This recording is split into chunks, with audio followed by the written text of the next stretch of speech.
Je voulais écrire sur les femmes acadiennes parce qu'on entend toujours ce dit-on que les femmes acadiennes, c'était des femmes fortes, courageuses, qui ont tout fait pour survivre et pour préserver la culture des Acadiens pour leurs enfants et leurs grands-enfants. Alors, j'ai pensé, on connaît presque rien sur ces femmes. On parle toujours des batailles, des guerres, et on en a assez de ça. Je me suis trouvée une journée à Forteresse-Louisbourg et on m'a appris le nom de Jeanne Dugas et on m'a dit que moi, j'étais une descendante de Jeanne Dugas. Alors, j'ai pensé, c'est tellement intéressant. Et puis, j'ai été chanceuse de faire la connaissance aussi d'un Monseigneur Plessis, un évêque du Québec, qui venait faire une passée de temps en temps dans toutes les paroisses catholiques des provinces atlantiques. Et en 1812, il est venu à Chéticamp. Il a rencontré Jeanne Dugas. Elle lui a raconté plus ou moins l'histoire de sa vie. Il voulait s'échapper d'être capturé par les Anglais.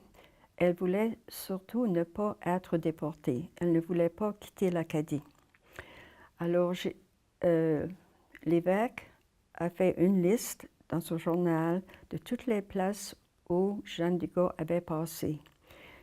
Et puis, j'ai pensé, bon, il me donne une map.